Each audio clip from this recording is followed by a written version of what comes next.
The Grand Plaza Hotel wasn't what it used to be.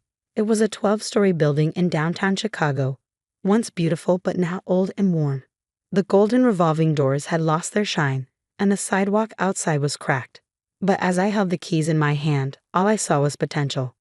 "Kayla, dear," my Aunt Victoria said in a sweet but fake voice as she stepped out of her shiny Mercedes. "We're having a family dinner tonight to talk about the estate. I hope you'll be reasonable about all this." I turned to face her. She was careful not to touch anything near the hotel entrance. "There's nothing to talk about, Aunt Victoria. Grandpa Joe left the hotel to me." "A bankrupt hotel," my cousin Roy added, stepping out of the car in his fancy suit. "Face it, Kayla, Grandpa wasn't thinking clearly at the end. This place is worthless." Maybe they were right. The hotel had been struggling for years. Guests stopped coming, debts piled up, and the place started falling apart. But something didn't feel right. My name is Kayla Chin, and until last week, I worked as a forensic accountant at a top firm in Chicago. I spent years finding financial fraud and hidden money. If there was one thing I knew, it was that numbers tell a story if you know how to read them. "The family dinner is at 7, Aunt Victoria said as she walked back to her car. "Don't be late, and please dress properly." I waited until their car was gone, then stepped inside the hotel. The lobby was old and dusty, but I could still see its former beauty: marble floors under worn carpets, dusty chandeliers that once sparkled, and little details that showed my grandfather's love for the place. "Miss Kayla." Manuel, the elderly bellhop who had been here since I was a child, hurried over. "We've been waiting for you." "How many staff are still here?" 12 of us, the main team. We didn't know what would happen after Mr. Joe passed. I squeezed his hand. "You did the right thing." "Is Grandpa's office still locked?" "Yes, though your cousins tried to get in last week. Mr. Roy said he was checking things for the estate." Of course he did.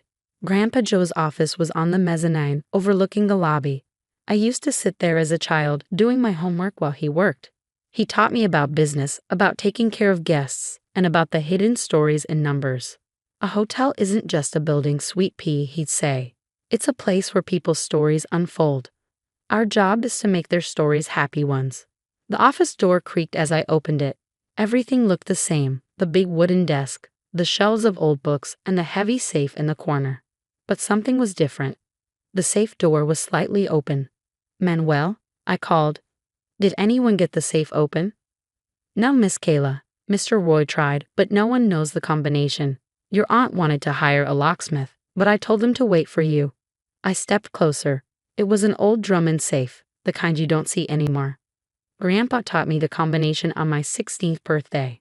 Every hotel has its secrets, sweet pea, and every secret needs a keeper."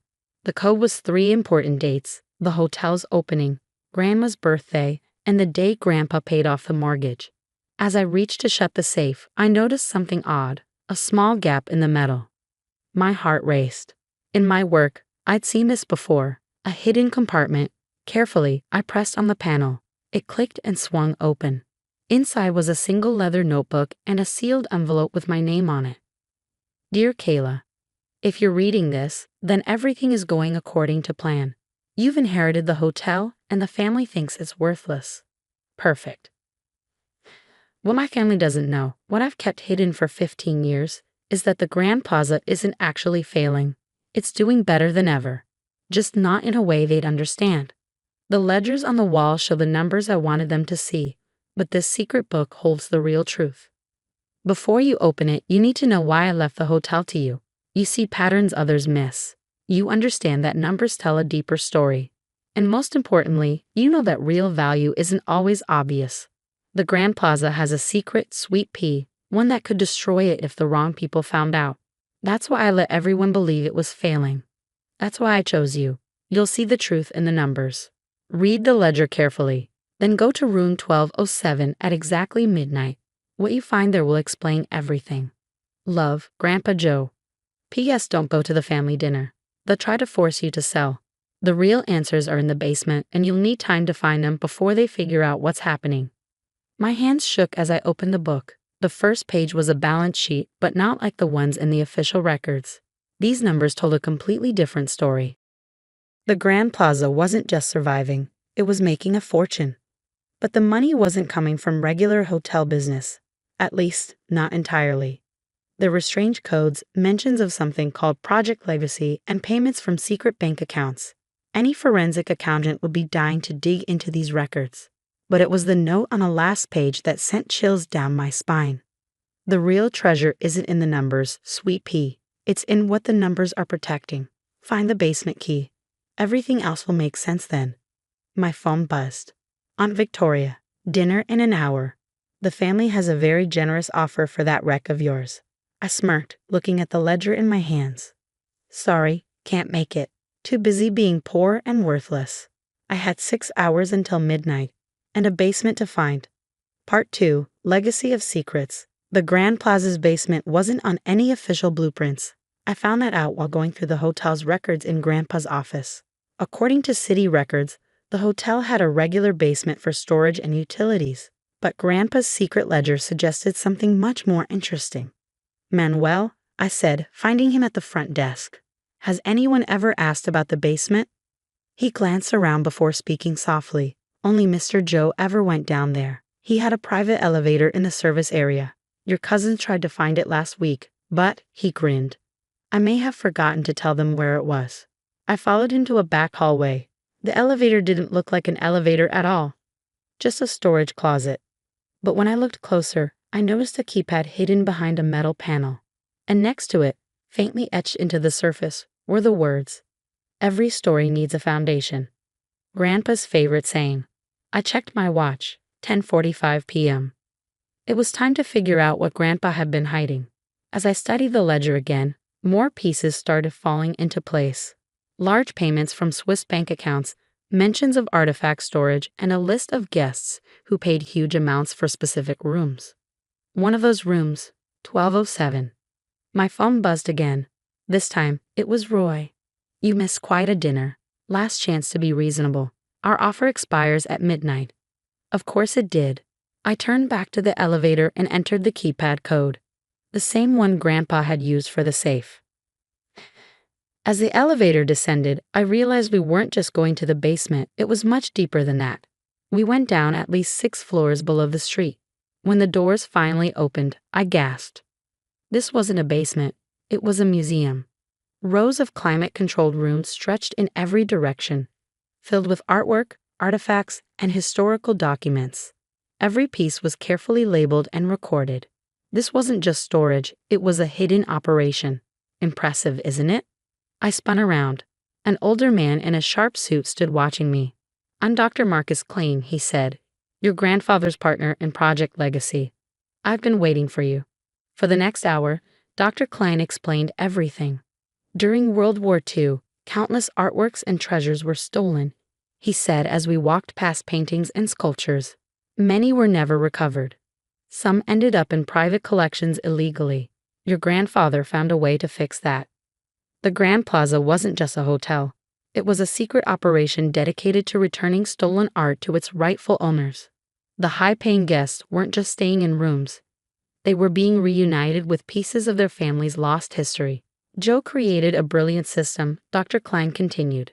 The hotel's losses covered the true mission. The money in secret accounts, insurance payouts for recovered artifacts.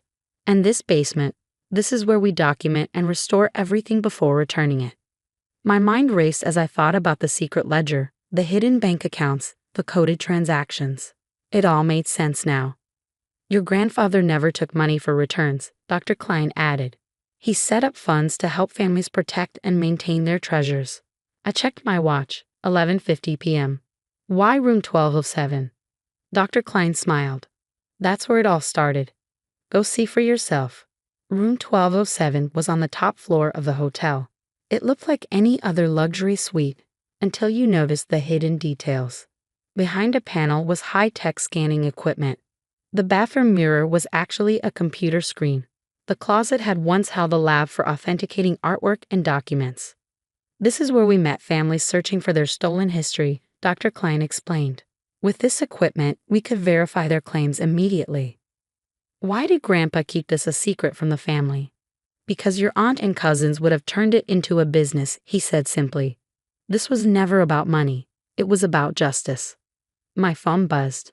Midnight. Roy, time's up. We're filing court papers in the morning to contest the will. This hotel is coming down. I smiled. He had no idea what was coming. Dr. Klein, I need your help with something. The next morning, I sat calmly in the Grand Plaza's lobby as my aunt and cousins stormed in with their lawyers. Kayla, Aunt Victoria said smugly, we have proof that Grandpa was mentally incompetent when he changed his will. This hotel is going to. Actually, I interrupted. We should talk about that. I gestured to a group of people standing nearby. Dr. Klein stood at the front. Meet the hotel's board of directors. Roy laughed. This place is bankrupt. No, I corrected. This place is the headquarters of the Legacy Foundation, a nonprofit dedicated to recovering and returning stolen cultural artifacts. The losses you saw, they were operating costs for a multi-billion-dollar recovery effort. Their expressions shifted from confidence to shock as Dr. Klein handed over the real financial records, proof of the foundation's success. Letters from grateful families, even international awards for the work Grandpa had done. Grandpa Joe wasn't failing, I said. He was doing something far more important than making money, and now his work will continue. Under your leadership, Dr. Klein added, as your grandfather always intended. Aunt Victoria sat down, stunned. All this time we thought. You thought exactly what Grandpa wanted you to think, I said. He needed everyone to underestimate this place to protect its real purpose. Over the next year, the Grand Plaza changed not into something new, but back into what it was always meant to be.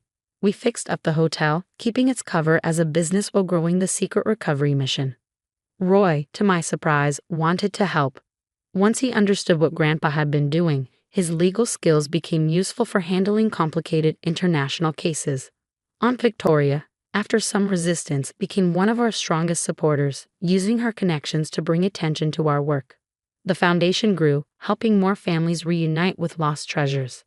Last month, I sat in room 1207 with an elderly woman who had been searching for a stolen painting for 50 years. When we confirmed it was hers, she broke down in tears. Your grandfather did this for my family too, she said. He believed everyone deserves to know their story.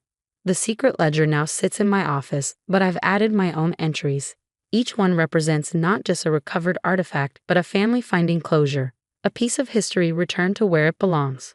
Manuel still greets guests in the lobby, training new staff to recognize people searching for their past. The basement museum continues to grow, full of stories of loss and recovery. Dr. Klein retired last year, though he still helps with difficult cases. Your grandfather would be proud, he told me recently. You've taken his dream further than he ever imagined. Our family still has dinners together, but now they happen in the hotel's newly restored restaurant. The conversations aren't about money or power anymore. They're about the lives we've helped change, the histories we've helped preserve. Last week, I found a note from Grandpa Joe that had slipped behind the safe. It was written years ago, but somehow it felt meant for this moment. Sweet pea, a hotel isn't just a building. It's a keeper of secrets, a protector of stories. Some stories are written in ledgers, others in the artifacts we guard. But the most important story is the one we create by helping others reclaim their past. You'll write the next chapters better than I ever could. Love, Grandpa. The Grand Plaza stands tall again. To the world, it's a historic hotel. But to those who know its secrets, it's a place of hope, a home for lost stories, waiting to be found. Every morning, I walk through the basement museum before the day begins. Each artifact, each recovered piece of history reminds me, true value isn't in money or property. It's in the stories we protect, the past we honor, and the healing we bring. That's the real legacy of the Grand Plaza. And like every great story, it's still being written.